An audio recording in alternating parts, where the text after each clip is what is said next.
massive thank you for being here. I really hope this is going to be a valuable hour of your life. I know I've not told you yet, Dan, but I sent my BCU trainees home early so that they could tune in and make the most of this, because I tried to do some athletics CPD with them before Easter, and I'm sure you're going to do a better job. So welcome one and all. Dan's got an awful lot that he wants to pack in, so we decided last week that we'd slim it down and just cover off thrown events and jumping events. He's head of PE at a school near me up in Nottingham, but also a good friend, so be nice to him. And yeah, if you need anything, type in the chat box. Other than that, at 5:05, Dan, I'm going to tell you it's time up and you need to stop talking. So all yours, buddy. Thank you very much. Cheers, Will. Thanks for the introduction. No pressure. And, you know, saying that over a friend, that's probably made them hate me already. There we go. Right. Welcome, everybody. I hope you've had a good start to the term, whether it's your first day or the first week in. I really appreciate your time, because I know how busy this time of year is, whether it's fixtures, getting exam preparation ready, or assignments, or whatever your stage of your career you're at. I'm going to try and fire through a few things, and for some of you it'll be sucking eggs, some will be a little bit mundane in terms of trying to get the sort of the real basics in there, but we'll build on the Worldcast basics from there. You can expand it, and we'll try and get some more of those engaging, slightly different ideas out there as well today, if possible. But like I say, today what we want to do is I wanted to give you a bit of a quick introduction, and Will's already done that, and put it into context. Now, obviously, athletics is one of those activities that is particularly challenging, especially if you are not an athlete yourself. Something that you have all those other areas that you're a little bit more concerned about in terms of control, in terms of health and safety, as well as providing that very simple idea of providing some value to students and their education. Are you actually educating, or is it simply a case of them having a go at doing stuff? So hopefully we'll try and cover all those bases today. So I don't know how feasible this is. I was saying to Will, I don't think I've used Zoom since the family quizzes during lockdown. So bear with me if I'm not getting it quite right. But just a genuine sort of start. What's your initial assessment of your confidence of teaching athletics? I'm sure there's some of you who are very new to it, some of you who are very who've done it for years, but please just have a little moment to reflect on what it is that you actually want to do. This is probably a really good opportunity. Will's going to man the chat, so if you have got any questions, pop it in the chat bar, and we'll go from there and see what we can do. So, Dan, should we get people to rate themselves out of 10? 10, I'm super confident I could be running this CPD session tonight. 1, I'm crapping my pants about teaching athletics for the first time. Perfect. Thank you, Will. Sorry, I was just saying, I don't know if I'll be able to see that or not, but if we can do that, that's great. That'll be a brilliant thumbs up out of 10, whatever we can do. Like I say, I'm sure we'll find some stuff there. I'm scared of touching any buttons in case I lose my screen. So that's my main worry at the moment. I'll tell you, we're getting lots of 4s and 5s. Brilliant. Right. Okay. 4s and 5s. Oh, there we go. Right. We'll see if we can go up 1 or 2. If my screen works. There we go.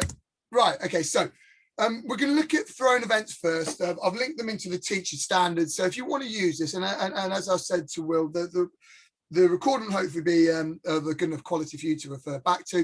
I'm going to make this presentation available to you, and there's also an interactive handout link, which is pretty useful just to come back to and have as a point of reference. But there's, like I say, these main ideas are looking at teacher standards 1, 3, and 7.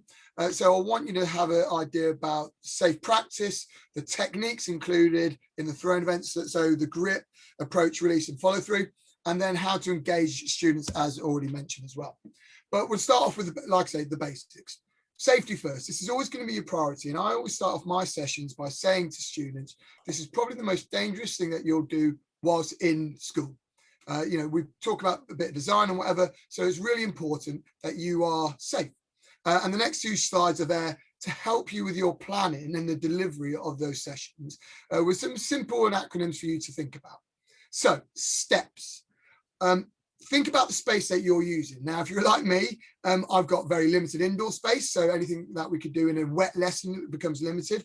I'm quite blessed with some outdoor space, but everyone will have a varying situation. So really consider how much space that you've got, so on and so on. The task involved, what is it that you're wanting to do? What is it you're wanting to actually get out of the students, whether that be a thrown event? Is it something that you're looking at, some sort of technique? I work in our department on a concept-based model of delivery, which is really, really good because it allows us to use athletics or throwing as a vehicle to sort of promote some of those sort of things. So think about the tasks that you might be doing, and then what equipment that you've got and what people you've got. So I've visited plenty of schools recently where they've got about 3 javelins, and that obviously has that knock-on effect in terms of what you can actually do. And then the people, if it's anything like my school, you have a very mixed range of students' ability and behaviour. So really think about what you are doing and some of the things we might talk about as we go through the day in terms of what is appropriate for them. The second one is safe. So are you being safe? Is it active, fun and engaging? So 4 really simple sort of ideas and concepts, but if you use that as your starting point, I don't think you can really go wrong, to be honest. It's really, really obvious. And like I say, some of you, I'm stating things that you've been doing for years, but something that is really, really beneficial when thinking about planning these ideas. Now, I'm going to be really, really, again, I don't mean to be patronizing, but again, like I said, we've got such a wide variety of people in today that I'm going to talk about the carrying equipment. So on that safety theme, I always start my first lesson of the term, of the year as well, no matter whether year 7, 11, 12, whatever it might be, talking about how to carry equipment. And always make sure that you refer to your behaviour policy. I just issue a straight negative point, which gives them a detention and so on. But 2 things, carrying the equipment. So simple rules, no throwing of your equipment, no waving it around as if you're, trying to have a bit of fun with it, whatever it might be, and no passing around. So no throwing shot puts or discuses between each other. Really simple, but obviously massively effective. And like I say, that 0 tolerance effect makes sure that everybody is safe. So how do we carry equipment? So this is my foam javelin. Really simple, 2 ways. Javelin in front of you, hand on the grip, hold it out in front of you, not behind you, not to the side, in front of you, just the side of your body, okay, so that it is safe. The tip pointing down. The second way, hold the tip of the javelin with your thumb and then drag it behind you. Sorry for the camera angle. Drag it behind you like so. So dead simple, dead easy. Everyone can do it. Really obvious to do. Shot puts, 2 hands out in front of you, carry it down in front of you there. Okay, no throwing up in the air. No passing, like I say, no waving around. You're not trying to put it straight away. And then finally, your discus down the side of your body. Really obvious. Apologies again. Really obvious, but moving it on towards your destination, wherever you might be going, so that you can get there safely and quickly. Right, setting up. Now, I'm sure, again, there are lots of different methods. This is the one that works for me, and certainly one that I think is pretty foolproof in terms of making sure that everyone gets as maximum opportunities and then also falling into that health and safety. If you see at the bottom, just around here, that is your throw, that is your performer. There at the front of the queue. Around anything between 5 to 10 meters away, you've got your second cone, where you've got your second performer, your second student, followed by another 5 or 10 meters, depending on what you're doing, in the third line of students there. Now, the beauty of this, obviously, is that depending on how much equipment you've got, you can have 2 lines, 3 lines, 4 lines. If you're lucky enough to have lots of javelins and can give one to every single student, you may want to try that, but a bit of trial and error works this. My personal advice is if you have got lots of javelins, I would limit it to a maximum of 12. I tried a lesson on Friday with 20 javelins, and the distance that you have covering, you've got such a wide range from one side to the other, you are really struggling to get your message and therefore communicate effectively with students. So really, really simple. So why are we doing this? Well, really easy. The person at the front is the thrower. They then become responsible for the throwing and the collection of the javelin.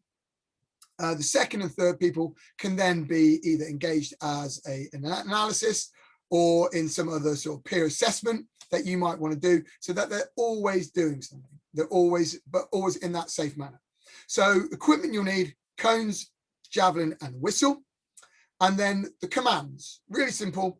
When you get to the front of the line, 1 whistle means you can throw, 2 whistles, go collect your javelin and return it back to the first cone where pupil 1, the thrower, is, and then everybody moves down the line. So pupil 2 becomes pupil 1, 3 to 2, and 1 goes to the back of the line. You may notice on the side here, you have your chat box. Now, obviously that is a bit idiosyncratic to me, but I have what I call a chat box where learning happens. So at that time, I know that everybody's listening. I know that there is some really standardized rules that are followed. Everyone's silent, and that's where I do my teaching again, because talking and shouting across the whole width of that sort of pitch or area that you've got can be really challenging. So leave the javelins at cone number 1, bring them into the chat box, make sure it's at the side, no further forward than the first cone, and that's where you do your analysis, your teacher learning as and when you feel appropriate. Like I say, a little bit of housekeeping almost to start us off with. Within that delivery, though, I want you to think about 4 or 5 things. How are you delivering your session? So obviously we're going to make it practical. Make sure that the model that you are learning is something that is relevant to you and your department, and because obviously there are lots of different things that we can look at in terms of curriculum. Do you follow the Rose and Shine principles? So that links in with the previous points about modeling. You probably need to be able to show how to do this. Okay, that would be one of my top tips. Show students how to grip, how to throw, how to do it. Even if you're not that confident in it, maybe it's one of those CPL sessions you want to do. Get out there, have a practice as a department, as a team, as an individual. Get out there and practice your own personal technique. And then breaking it up part, whole part, and the stages that you might have. So each stage building on the last stage so that you can then go and deliver effectively to your students. So again, fairly obvious, but your knowledge is key to students learning. How are you doing the simple things to show them what they actually want to be able to do? And we can talk about that and touch on that in engagement. So let's get to the nitty gritty. We're going to start with the javelin and we'll look at the grips. So 2 main grips, although you might want to introduce a third. The ones I would be looking at first are the pencil and the claw, or the V grip.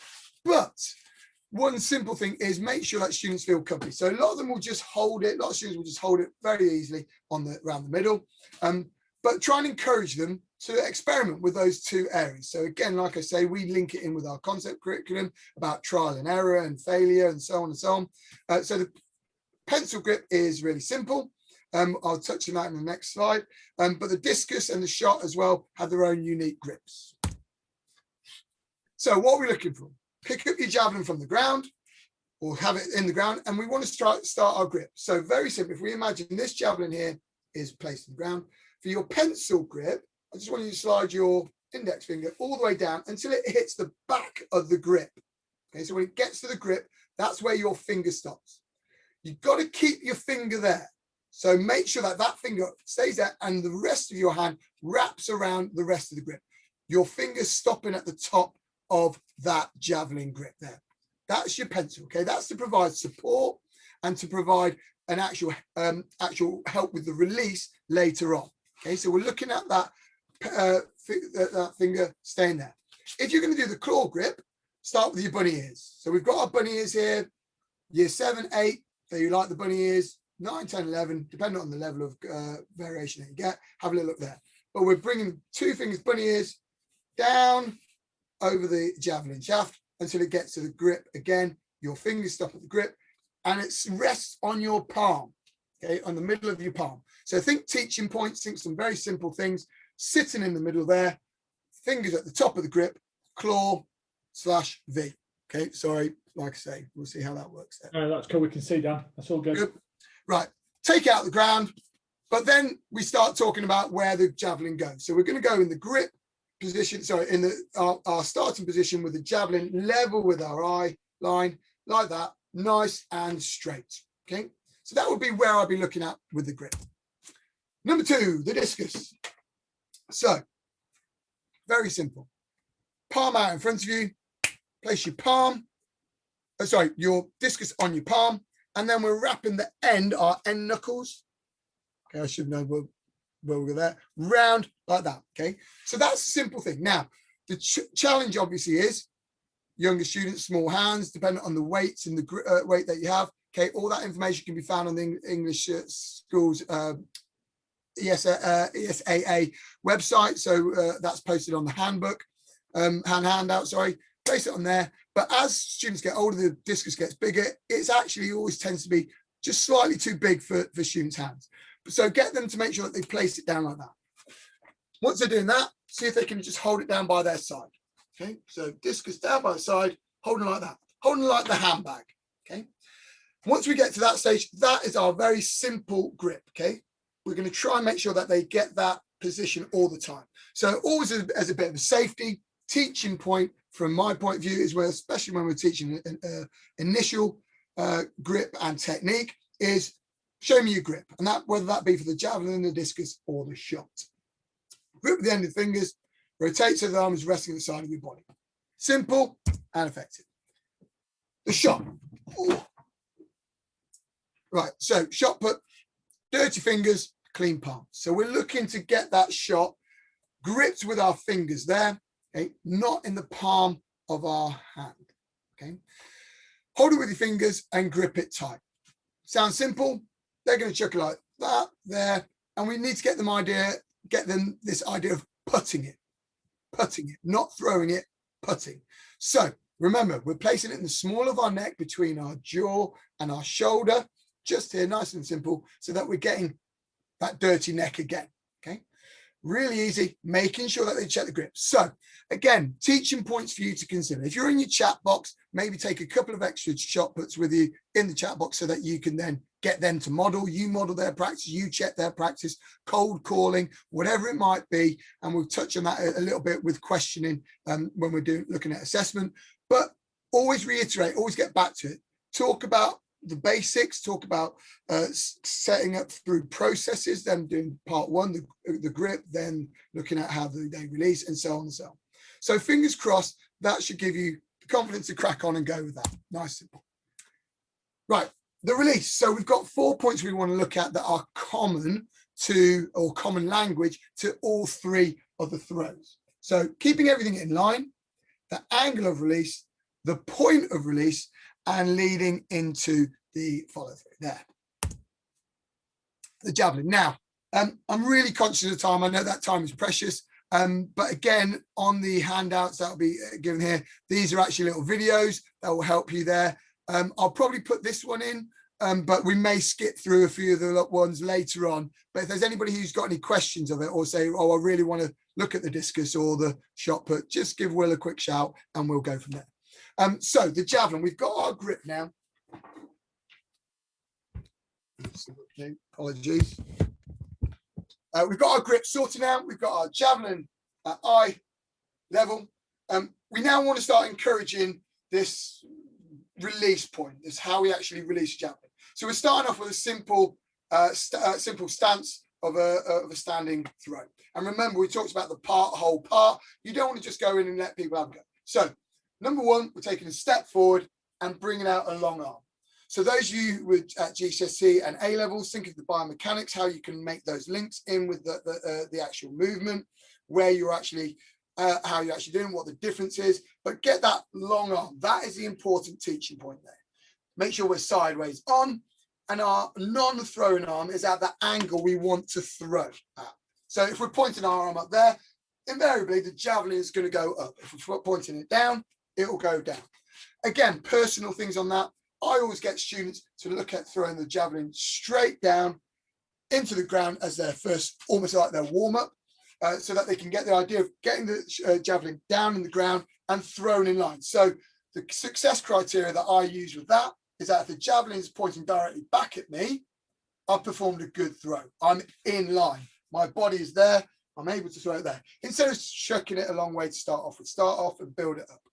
I'm sorry to interrupt. I don't know if you do this as well, but I've done that with cornflake boxes. So I'd line them up and they have to try and spear through the cornflake box. And it's just a nice way of getting them to focus on quality rather than distance when you're first getting it to try and flick it in. Yeah, absolutely. And yeah, like I say, cornflake boxes, I'm, obviously high budget in my school. I get them to aim at cones and things like that. So, get them focusing on the target just in front, whatever it can. Those engagement ideas, like Will says, get anything that they'll be engaging. Cornflake boxes, PSX boxes, whatever it might. I don't know. I'm sure your creativity is far better than mine. Pictures of you or whatever it might be. But yeah, really focusing on getting that javelin straight down, pointing in the ground. And bizarrely, I don't know why, they seem to really enjoy the fact that they have got it to stick in the ground and it pointed back in them. The lesson I did on Friday, bizarre, strange scenes where people were having all sorts of. So key teaching points: long arm, sideways on, and our non-thrown arm at the angle that we want. Get them to do that idea of changing their angle of throw. So A, down, B, up. But we start going into those processes. And like I say, those engagement games that we'll chat about in a second. The reason for the sideways on stance is that we're going to try and twist our hips. Okay, so as we start developing and building it, some will pick it up straight away. Those cricketers, those ball throws, rounders players as well, they will look at that and they will just do that instantaneously. But as they start twisting, that is the point where we start to bend at our elbow to generate the extra power. The discus. Again, conscious of time. We'll skip the video section. So we've got our discus, our grip sorted. We're then going to start on a sideways, again, a standing throw where we are sideways onto the front of the shot circle, the discus circle, sorry. And then we're going to start with our weight on our back foot, bend that body position. So again, modeling that, mimicking it, scaffold it, however you want to talk about it. And we've got that long arm again. So we've got that idea of keeping the long arm, long levers, so that we've got our discus as far back as we possibly can go before transferring the weight to our front foot. So we've got that idea of creating momentum, making sure that the discus comes in at a straight line, and then we can talk about the twist again. So you can already see the similarities between the discus and the javelin, and how there'll be that common theme for you to pick up on every single lesson. We're releasing the discus at the angle that we want, 45 degrees. But this time we want to try and talk about the release a little bit more in terms of what the discus should be doing. So what we want to do is we want to get it to spin off our index finger, just like that. So if we take a step back before we get to this standing throw, a good little exercise is for you just to get them to play bowls or boccia or whatever you want to call it. Have some targets out in front of them, and you want to get them to roll it along the floor. So they're getting that idea of it rolling off their finger. Like so, okay? Quite difficult to do this when you're not actually physically doing it yourself. So I hope that makes sense. You're rolling it off your index finger. So little games you can play there are, again, get Will's cornflake boxes out, set some cones up, have little channels. So the first cone that you meet, you get 5 points, 10 points, 15, whatever. You can make it into a group activity. So your line that you've set up in, who's going to be the first to get to 20, who's going to be the first to get to 40, 50.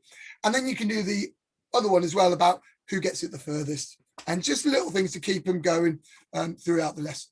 And I guess, Dan, it's that common misconception to look for, isn't it? That you'll quite often catch yourself needing to say that's coming out the back of your hand, where hopefully if you've drilled them in this way, it will be coming out the front of their hand off their index finger, not the other way. Dan, you've also just reminded me of lefties and what a pain that is for discus and shot put in terms of your lineup. But also, I've not been in school the last few years. What are current AFP guidelines around discus with no cage, and like how do you get around that in your school at the moment, or what do you do at the moment? AFP is, I wouldn't say it's particularly vague, but it starts with the line of discus cages are preferred.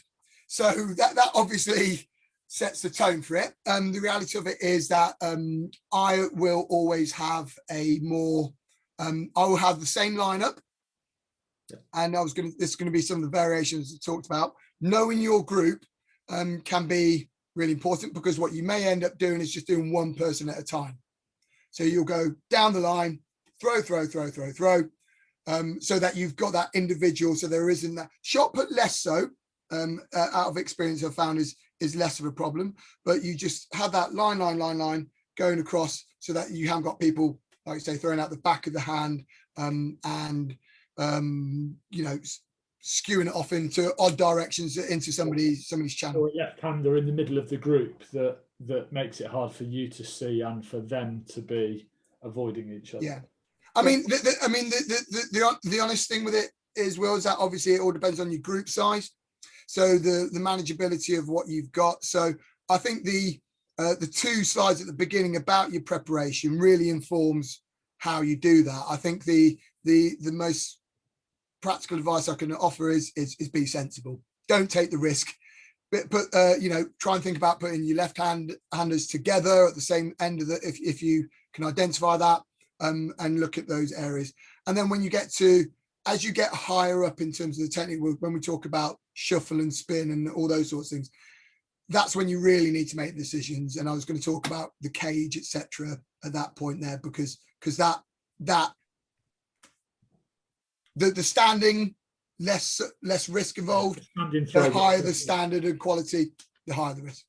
Yeah. At this point, what I am going to say is that one thing that I know that Will has touched on in the sort of briefing is about how long you spend on each discipline. So it's really difficult, because what are you going to do? Are you going to do a standalone discus lesson, one lesson in the whole term?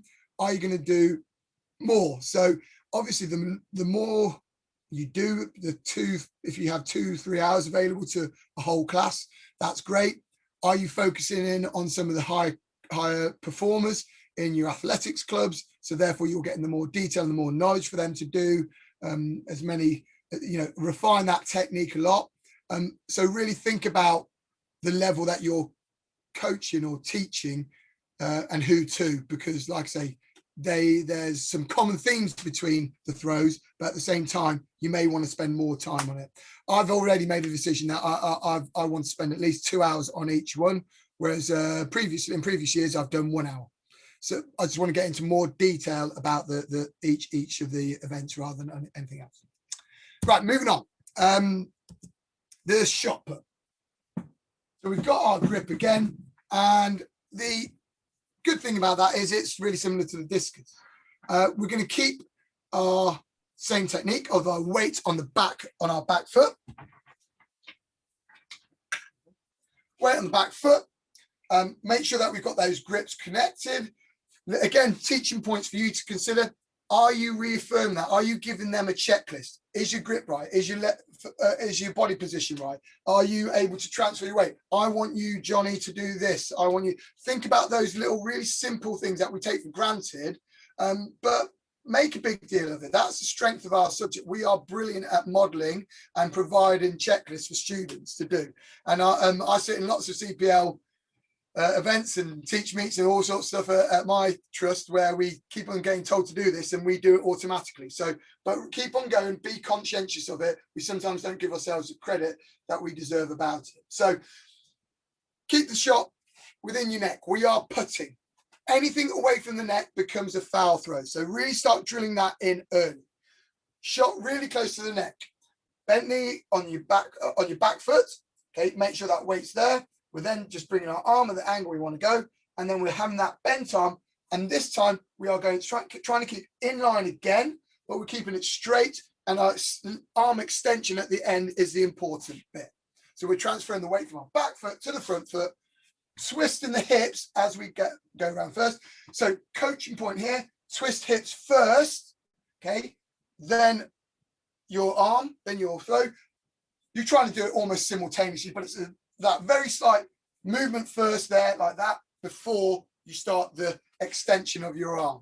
So, like I say, it's almost to the naked eye simultaneous, but there is that twist first before extension and throw. Coaching point there again. Sorry, Will, before you jump in. You are releasing at the end of your extension, arm straight. So at that point, not here, not there, but when your arm is straight. Perfect. The only thing I was going to say is I quite often tell them, imagine you're spraying deodorant under your armpit to try and get that high elbow, and I know that you use, for example, number 2 in the line, they're the official that is watching for that foul throw that rips tendons in the forearm, and perhaps number 3 is the coach that's going to give some feedback. So sorry if I've stolen your thunder for what you're going to say later, but that using the people in the group to be watching for those things.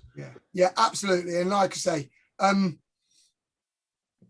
utilize anything and everything that you can, whether it's a little lanyard card, whether it's your worksheet, whether it's specific roles in a sports ed model, whatever it might be, all those things, brilliant engagement.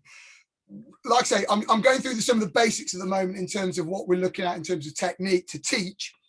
Fingers crossed, and maybe it might be something that more people are interested in, some of the more engaging sort of ideas to try and help that enthusiasm, that fun element to be for students. We'll touch on as well. Right, the approach. So once we've got our simple basics, and again, I hope you can see the sort of the stages or the whole part section that we're trying to go to. We've talked about the grip. We've talked about the release. We're now going to start building that momentum in the approach. So again, with our javelin there, we're trying to start in the position that we start with. So again, start sideways on. Start sideways on. And all you want to start off with is a simple 2-step run-up. 1 step forward, feet together, step again, and then we go into that standing motion again. So it's really simple. 2 steps, start with that sideways on. 1, together, there. That's going to start introducing the skip that we'll do when we start getting more speed, more effort into the actual event. But make sure that we work. One of the things to talk about in assessment is making sure that you measure the technique, not the distance and the performance. Make sure that you almost give students that idea that they are able to move on, right? You've mastered that section on the 2 steps, so you can then move on to a longer run-up. What we also want to start doing is the follow through. So we're bringing our body through like that, and even taking a step on our non-planting foot forward there. So we're taking a step forward after release. 5 steps is where we're going to start introducing being straight on. So a normal running action, as if we were running straight ahead of us, there, like that. Javelin there. We're going to take 1, 2 steps, and then that's on our second step. That's when we're going to start the turn, bring our feet together, and our little skip. So sorry, that's not very easy to see again, but we take 1, 2. Now, I'll try and angle this to the floor. On our second step, we are trying to take an out step. I don't know how much you can see this. An out step there.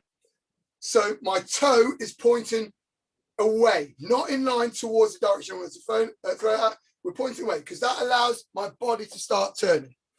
Is that at all visible? So here we go. Step there. That turns my body, turns my hips, so I'm in that sideways position to generate that rotation at the hips. So on my second step, 1, 2, foot out, 3, and then we bring together. Okay. So this is where we start getting to the more complex, more complicated ideas that we need to look at there. Control the speed, talk about that, and then build your run up as you go. So build it to 7, build it to 9, build it to 13. Maximum of 17, I would say, would be recommended at this level. Discus. So we've got to imagine our circle. So again, if you're lucky, if you're able to, try and get as many circles lined up as you can. If you've got a stop board, use that as a measuring resource as well, so that you can have that actual barrier there for them, or that's more specifically more for your shot put. But have as many circles as you can get your groundsman or your grounds team to do that. That's great. So we're starting at the back of the circle with our legs together. Okay, we're just going to do a simple shuffle.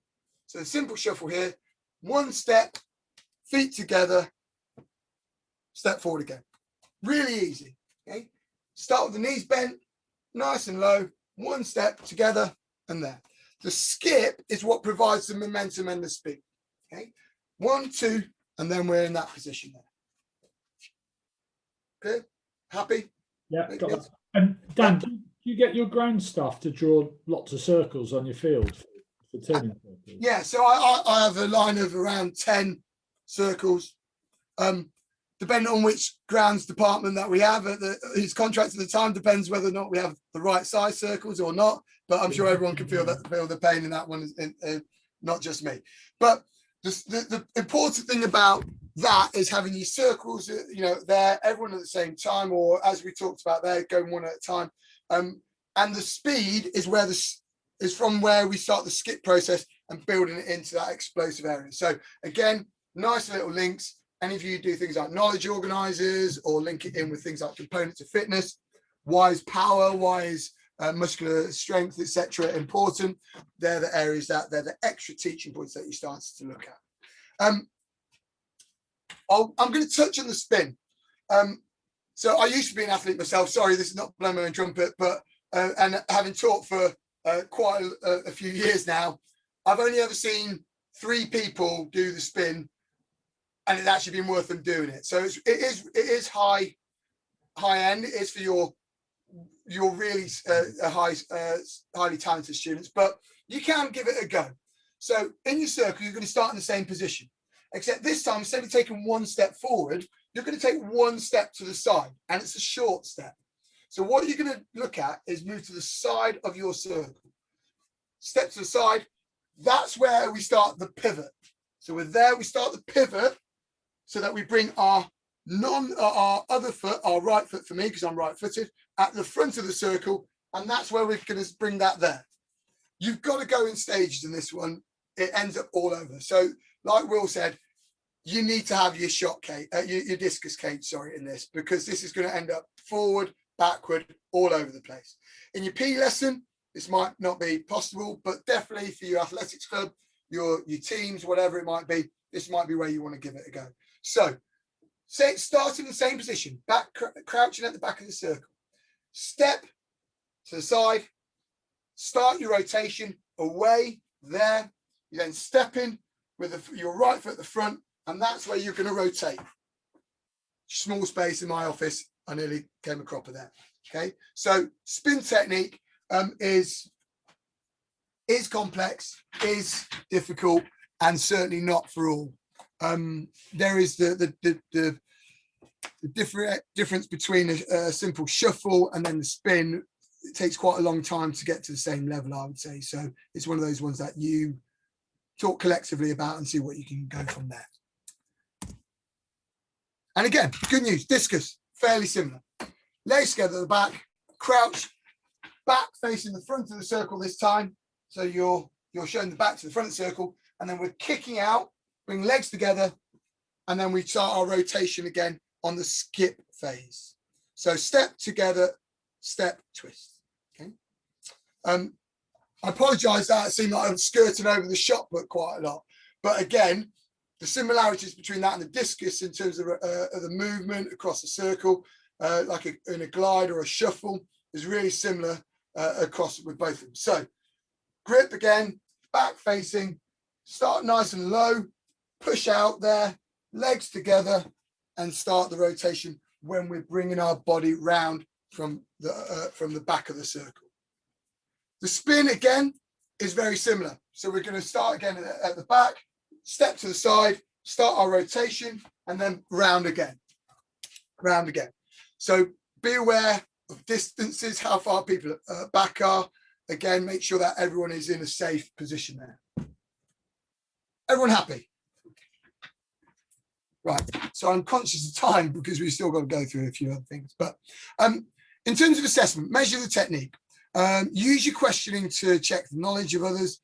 Record the results. It sounds like a really obvious thing to do, but students do really appreciate when, and I know the contradiction between measuring the technique and recording the results, but talk about what it is that students have done and where they can make those improvements for the next lesson, hence the 2 or 3 hours, whatever it might be.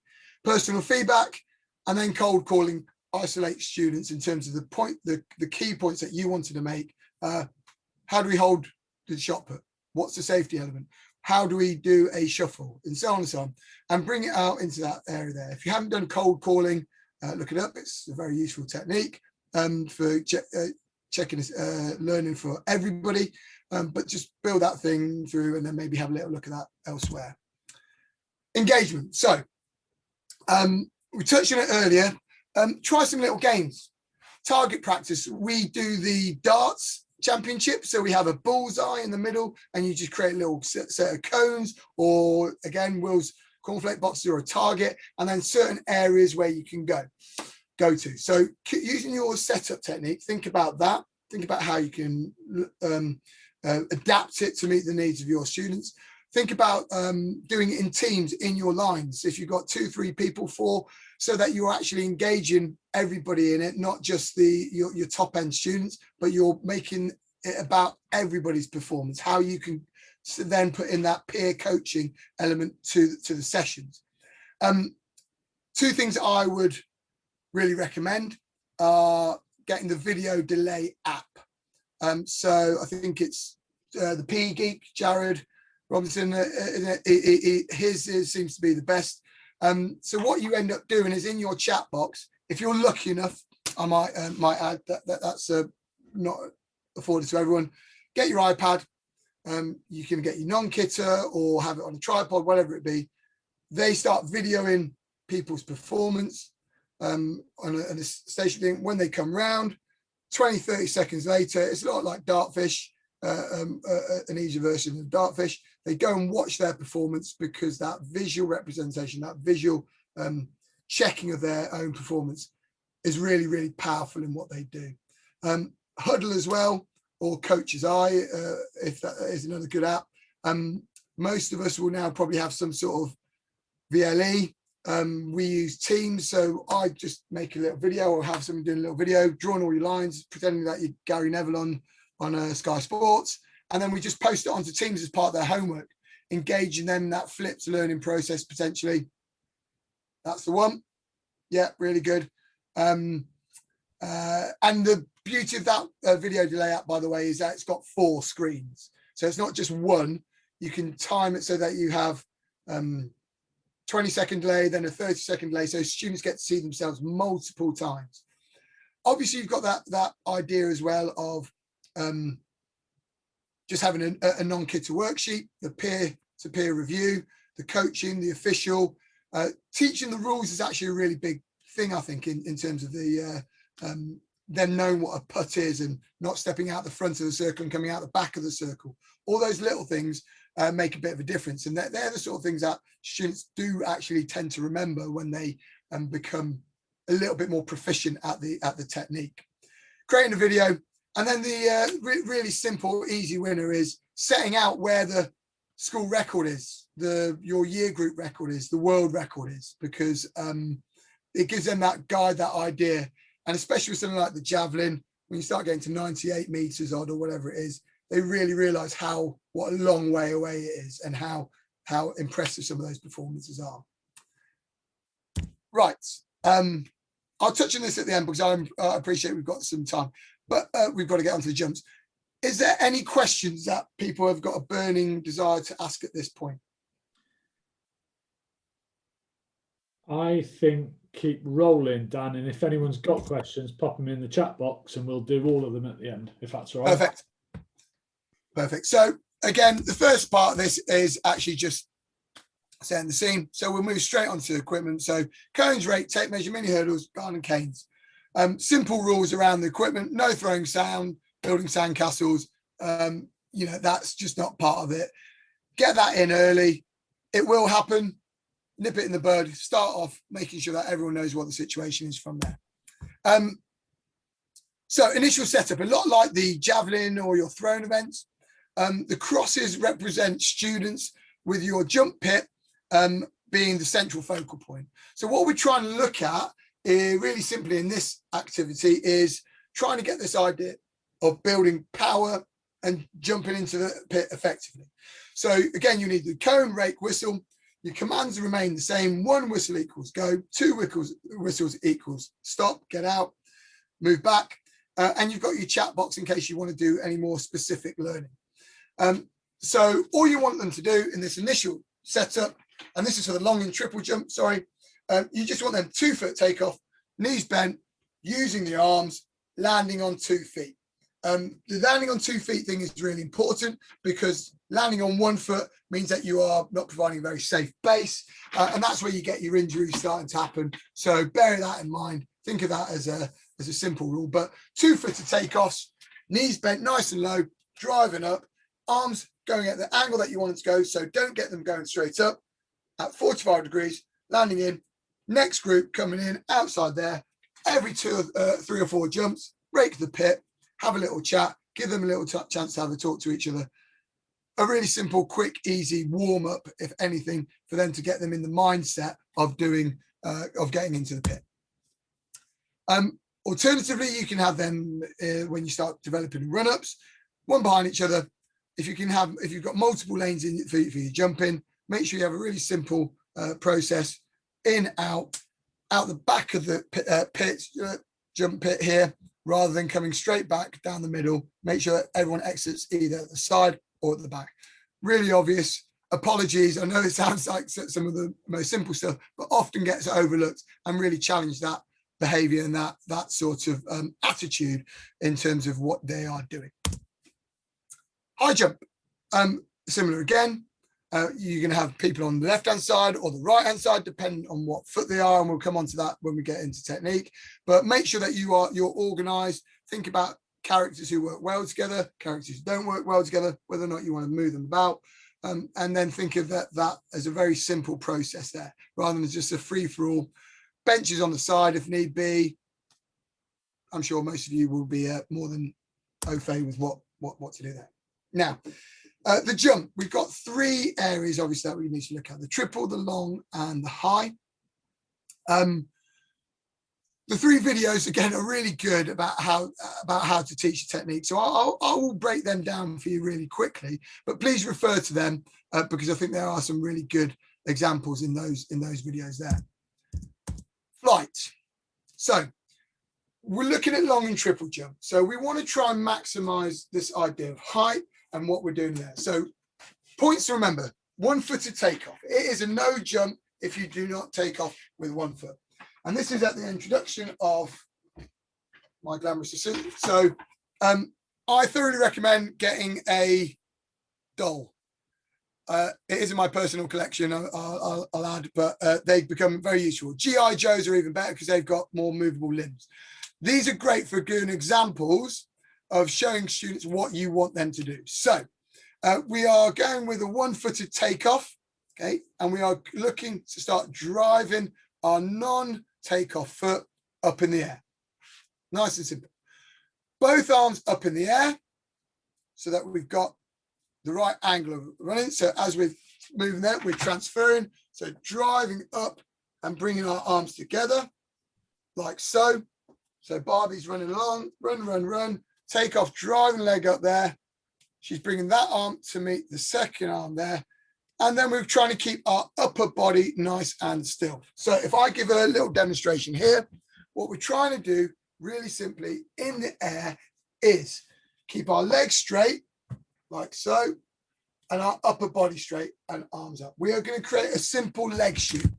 That's our starter point, and we'll build on that with either a hang or a hitch kick as we get further on. The reason we start with this, with both the triple jump and long jump, is that it's the common thing, isn't it? It's the last phase of the triple jump and the main phase of the long jump. Keep your upper body still, remember that, and the head up. So simple little things to consider is that when you're taking off, and I'll repeat this again in a second, when you're taking off, make sure that your foot is ever so slightly in front of you when you take off. So if we look at this body position here, okay, when the initial plant is going, you want your foot to be slightly in front. Now, apologies again, because this is harder than it looks. What we mean by that is slightly in front of our body, slightly in front of our hip, our shoulders, sorry, and our hips in line. We're not stretching, we're not leaning too much, okay, because that lengthens our stride. We're actually going to do a shortened stride, but we have it slightly in front of our body because it acts as our body will follow. If we keep it straight and have it under our body when we take off, it acts as a brake. And that will become important when we talk about the phases of the triple jump. So both arms in the air, keep head up. If your head's pointing down, your body goes down. If it's pointing back, your body goes backwards. So the biomechanics of it, think about that there. Neutral body position, keep going down. High jump, 1 foot takeoff again.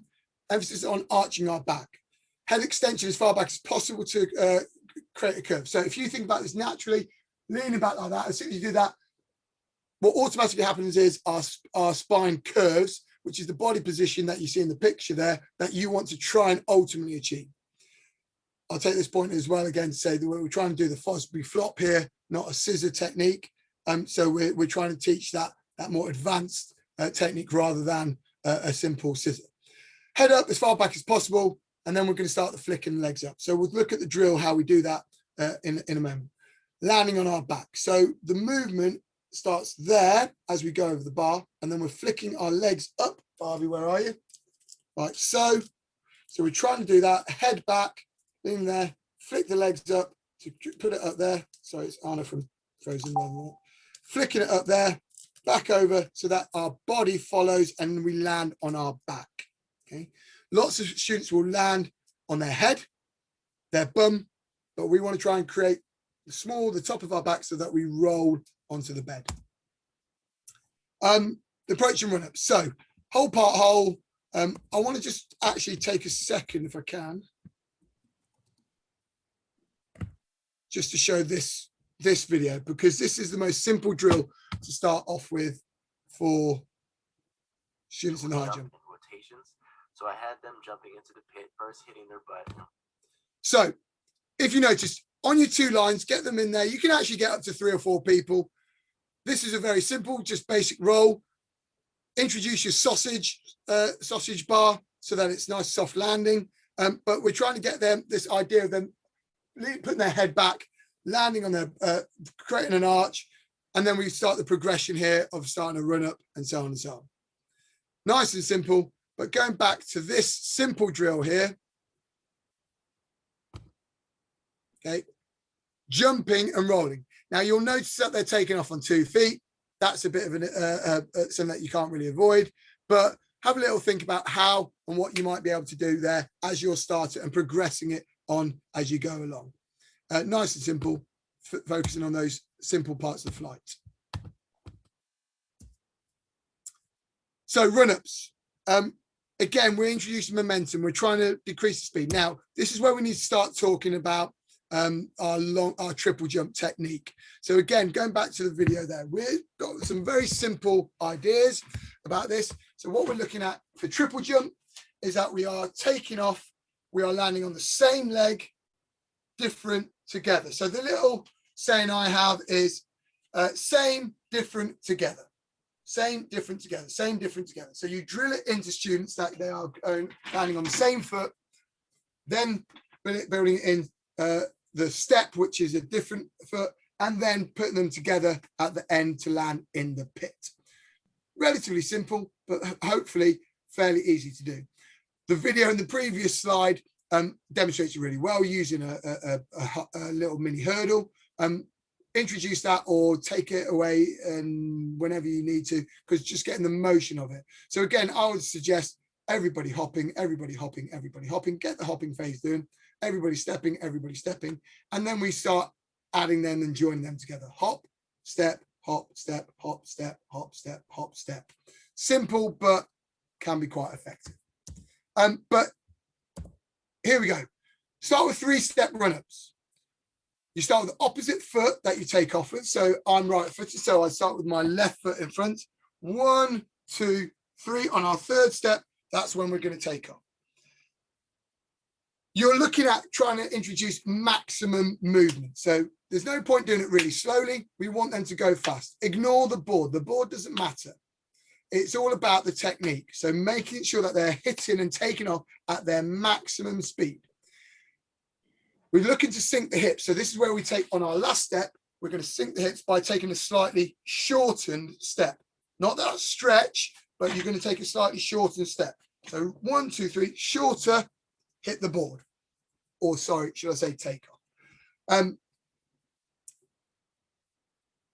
When we're moving, I want you to think about this idea of how they then transfer from the run up into your flight, because ultimately that's where the movement happens. Okay, what are you doing there? You then build it up to 7 steps, controlled speed, full run up to 19, and go from there. And then in the high jump, we're looking at introducing our curved run up. So why are we doing this? Well, essentially, if we think about our 2 high jump poles, we don't want to be going straight down the middle. You're going to end up at off the bed at the back. So we have it around a curve because it allows us to get this movement from us going straight on to turning into that body position. So remember, we want to be taking off with our back towards the bar. So again, with Anna, where's she gone? We're running towards our high jump bar. If we go straight on, we can't turn. It's really difficult. However, a curved access there allows us to use our outside foot, okay, from the bar to start the rotation process into the flight over our bar. Okay, so start with a curve. Now, if you're right-footed, you're going to take off from the left side, or your run up, sorry, will be from the left-hand side. If you're left-footed, you take off from the right-hand side. That's because of, like I mentioned, this curve, this outside foot being there to move over and round. Dan, we should have a little look at that in a second. Sorry to interrupt, Dan. Do you tend to get students to have a go from both sides? I know personally, I'm right-footed and that's stronger for long jump and triple jump, but actually for high jump, for some reason, it feels unnatural to my back more than anything else. Yeah, I'm exactly the same. So again, you're processing your schemes of work or whatever it might be. I love it for trial and error attempts in our thing, because it doesn't matter how many times you do it. It's about finding the right process, isn't it? So yeah, you will find that there's students doing it wrong all the time, and in fact, there's students who forget about it year on year, aren't there? So you need to make sure that you're just talking to them. That's where your video analysis can become really easy, a lot easier. So if you're doing this inside, if you've got access to a screen or anything like that, or an iPad, maybe project it up onto the wall, because then they can see which foot that they're actually doing, and they'll actually believe you rather than you physically telling them that they're taking off on the wrong foot. It's about them buying into the idea that the Fosbury flop is the best way, because students obviously enjoy just, well, doing a Western roll, a straddle round it, because it's a little bit more fun. But the idea of them actually getting the vertical height is about them having that foot on the outside of it, so that they can get their arm round the bar, so they can get over it as efficiently as possible. So yeah, absolutely, all there. Your back facing mat, sinking of the hips, similar processes to your long and your triple jump. So I'm quite conscious of time. Think about the little things that you can do there. How can you make it safe yet engaging? It's not an easy one. I wish there was a magic formula that you could go and do it. But sometimes repetition is a really good one, because that way you just get people going and going and going on a very low height, and you just get people doing it without a bar, just trying out the technique so they haven't got that fear factor. But concentrate on your teaching points. Are you using the correct foot? Is your foot pointing the right direction as you start arcing? Another point to mention at this point is that make sure that if you split your bars where your high jump bar and your posts are, you will want to split it into thirds. That's where the black and the orange on most official bars, that will symbolize the middle third, or pretty close to the middle third. You want to be jumping before that, so that you're not jumping too late and therefore off the mat. Again, use cones, spots if you can, just to help guide students. And again, on your run-ups, you can just start thinking about those little processes as you go along. But go through each stage, each section. yep, have a little competition at the end, but remember to measure the technique and go from there. Fairly similar. Get yourself lots of questions in there, lots of video analysis. Can you get them to comment on it as part of homework? Is it something that you can get them doing and thinking about before you go? Is it a little video that you can show, one of these videos that's available that you can show to them at another point before they even start the lesson? And build that knowledge and understand the education part of the physical is important. What have they learned from that lesson? So that even if they aren't necessarily fantastic physically, they could give you the right information and knowledge about what it is they have done in that lesson there. And again, just leaving there some simple thing, adding a hurdle or a cane to try and generate some height. What's your object? In long and triple jump, one of the most common things that you'll see is people with their head down or not looking or not paying attention. So if you stand at the end of the pit and you just have, how many fingers am I holding up? And they have to shout out as they're in the air, 5, 4, 3, 1, whatever it might be, just to keep that head up very simply there. I suppose the why bit is the sort of thing that I didn't touch on last time, but some of the things I always say in these sessions is just remember why you're doing the lesson and make it relevant to students. So think about your own philosophy, your pedagogical beliefs, talk to your department. How does it fit into your schemes of work? What are the links to the national curriculum? And that's all part of your planning, your personal ideas towards it. But that then transfers and equates to what you say to a student about why you're doing it. Because they'll say, well, why do I need to learn to throw discus? And, you know, make sure that they find it relevant, make sure that they think it, they know how it affects their well-being, their personal development, whether it's linked into something that they might be learning elsewhere in the school and so on and so on. And how it can help their sport that they do like, you know, power, all those other things. So rugby players, shot putters and discus displays, they're really strongly linked. You know, you can see that in professional sport, let alone at our level. But, you know, all those things make a real difference to the why that you give to the students. Any questions?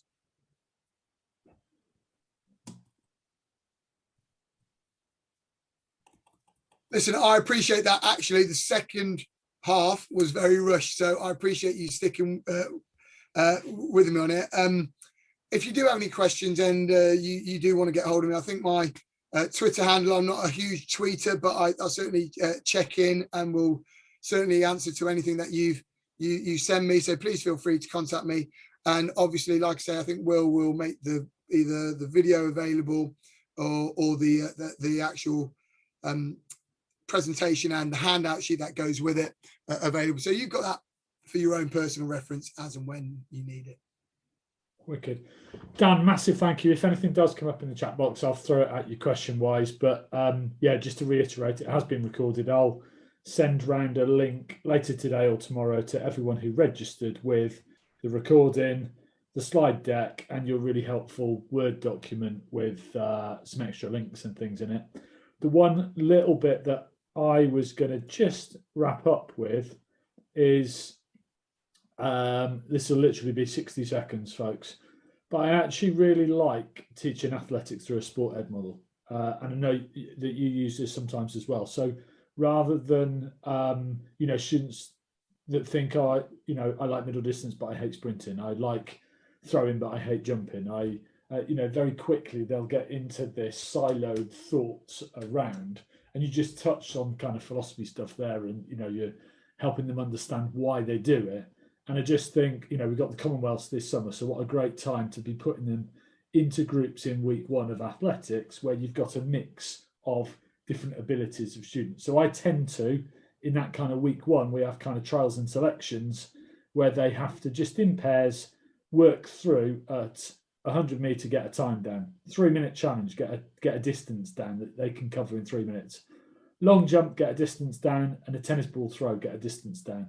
That all goes in a spreadsheet, and then you use that to put them into suitable mixed ability groups. And then you can use a sequence of lessons to practice. England Athletics have got a load of great run, jump, throw resources that you could access and utilise for some of that, to then feed into kind of a mini Olympics, where you've got people, perhaps the weakest long jumper in each group is performing against each other. So there's kind of, they're going for points against students that are similar, rather than thinking, well, I know I'm no good at long jump, but actually I'm paying towards it in kind of that group for points thing. Go on, Dan. There is a really old system called the 5-star award system, which has suddenly vanished over lockdown, about the grading system. So, for example, if you get 14.2 in the 100 meters, you score X amount of points, and then it culminates all the scores together. It's very useful for your sport ed model, but also provides that idea of competition and tallying and so on and so on. And you can put it into you can also put it into a team concept. So if you're got 3 or 4 students banded together, it's really good. However, I've lost the link and I can't find out where it is. But if anyone else finds it, if they could let me know, that would be useful, if nothing else. Nikki just popped in the chat box, Dan, check out the English Schools AA Athletics Award Scheme. So maybe people will find out that. So I'm going to do everyone a favour and say that because we've not had any questions come through, massive thank you to you, Dan. I know you've got to get wrapped up and get home and take Barbie home to her owner. So yeah, hope Isla hasn't got you in too much trouble for taking her doll. But yeah, good night, everybody. I hope that's been useful. And I think our next one is on leading a secondary PE department. Then we've got one on primary school leadership, and then one for early career teachers in July. So yeah, hopefully see you at one of the future events. Take care, everyone. Thank you for all the thank yous that are thrown in the box at the bottom.